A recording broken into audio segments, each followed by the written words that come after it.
What's going on, everyone? Machine Gun Hunt here. Welcome to another Destiny 2 video. Today, we're going to talk about something that's very tiny in this week at Bungie that just came out recently, but I think it's going to cause a very big impact in the meta in Season 17. So, let's just go ahead and get started.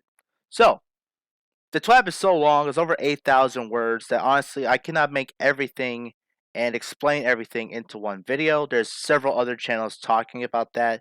If you wanted some good information, Ask Across talks about everything. He's really good at that stuff, just talking something very briefly, giving good detailed information. But what I'm super excited with this TWAB and with this update is simply a nice little paragraph or even a sentence that says this. Machine guns will be getting a 40% buff on rank and file enemies, as well as getting a 20% buff against boss enemies. Very excited. I'm a big fan of machine guns, if you guys haven't noticed. Um, what's gonna happen is that machine guns are gonna be more useful than they are now. Bungie, for some reason, has been buffing machine guns every single patch. Like, oh, they're getting 30% buff against damage. They're getting 40% buff on with damage. They're getting like 25% buff against certain enemies. They're getting a 40% buff against major enemies. Yada yada yada. This has been going on for a while, and as time is going on, machine guns are becoming more and more powerful. Now, to be fair, the only useful machine guns that people are using these days is either the Xenophage, which is good against certain activities with raids, as well as like certain encounters, and corrective measure because it has good perk qualities, such as demolitionist and adrenaline junkie. I personally love using demolitionist and firefly because it not only gives out a whole bunch of damage with using demolitionist, so I can use my grenade and refill the magazine, which is excellent for a machine gun, but also having solar based damage with using Firefly and as well as reload speed. So it's a very good weapon with very good perks and has a high ammo capacity. Plus, it's good against Minotaurs. So those are the only good machine guns that are available in this game. What's going to happen is that once that 40% buff is going to happen, that makes it so that more archetypes of machine guns are going to be better. High rate of fire, low impact machine guns, there will be better for rank and file enemies, as well as maybe, who knows, doing some damage against some, high rank and file or even like bosses. Let me think. There's like high impact, low firing rates of machine guns that are very good, just for simply clearing out enemies as quickly as possible. And those are good machine guns for doing builds such as Thresh, Demolitionist, Wellspring, those type of builds. So you could reduce your energy cooldown.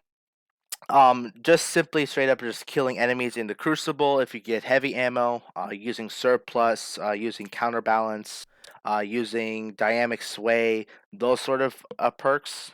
If you actually have good aim, it's very good for just taking on enemies with high DPS and killing them as quickly as possible. And most importantly, it's gonna be good for ad clear. So that's the only thing that we're going to talk about? Is that it? No.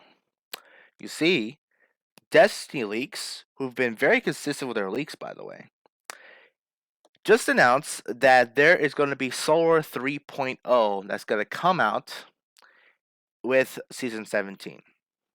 Oh boy. What that means is that Xenophage is going to be way more stronger because solar based subclasses are going to be stronger. For example, elemental wells are going to be good because you could just use a solar grenade so you can get your elemental wells. You can get Phantomite with Xenophage so you could do even more damage. And even Xenophage and Grand Overture aren't getting the same boss buff as other machine guns. It's still very good against some boss fights. So you get bonus damage using like solar based Phantomite. You can get extra bonus cooldown for just picking up a well, and you can make wells with Grand Overture if you're using solar based you know kills. Um, you can also go ahead and take advantage of, let's see here, war mine cells. There are mods where you can have solar based war mine cells, and who knows, maybe war mine cells would be good again. Let me think. You have warlocks with ongoing damage and causing enemies to explode.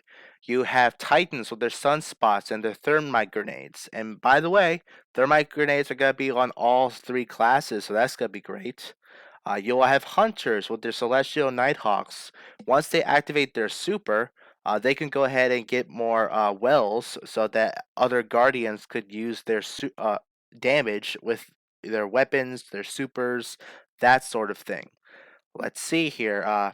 Lots of cooldowns for abilities, lots of explosions depending on using Warmind cells or your abilities, plus bonus damage using Fontamite with solar based weapons.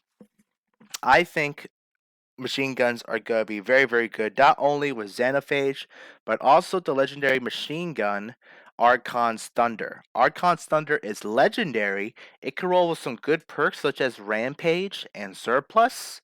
And heck, if you want to do a good build with Field Prep, and you can use other setups like using Thresh to get your super cooldown, so you can use your super even more, then hey, that's going to be very, very powerful later on as you're going to use uh, Archon's Thunder.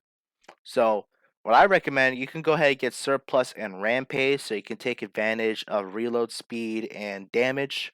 Or, what I also have is Field Prep and Thresh, so you can get more ammo, more reload speed, and you can get your super more quickly.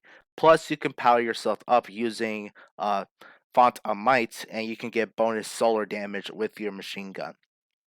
So, there's got to be lots of great stuff. Not to mention, Loreley is still very powerful with Titans. You can have your sunspots, and you can cool down your abilities and keep spamming them.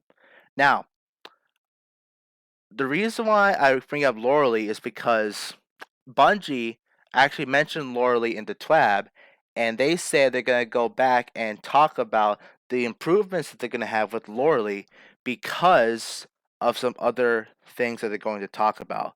And this really just confirms Destiny leaks because they say that Solar 3.0 is coming out. Bungie saying that Loreley is going to have some improvements, but we're going to get to that later. That means they're most likely going to announce Solar 3.0, and they're going to talk about Loreley probably in the same TWAB. So there's going to be lots of Loreley changes. There's going to be lots of changes with exotics, with Solar Blaze subclasses. It's going to be very, very fun. Lots of explosions, lots of ongoing damage, lots of machine gun, at least for me personally, with solar based damage. And it's going to be absolutely awesome. So I recommend you guys go ahead and start doing is pick up Xenophage if you don't have it. Get Archon's Thunder a good roll. It really doesn't matter. You will get bonus damage with Phantomite anyway. And go ahead and get some elemental mods involving solar, as well as maybe getting some Warmind cells to make an awesome build. So yeah, that is it, guys. I think machine guns are going to be meta in Season 17. Go ahead and grab yourself a good Archon's Thunder. Thank you guys for watching. Like, comment, subscribe, share this video, and comment below on what you think what are going to be the meta coming in Season 17. I know Summoner is going to be pretty good because it's a solar weapon. It's also going to be really good for like extra activities. Um, yeah. God bless. Remember, be excellent to each other. Have a great day, and you guys have an awesome, awesome time.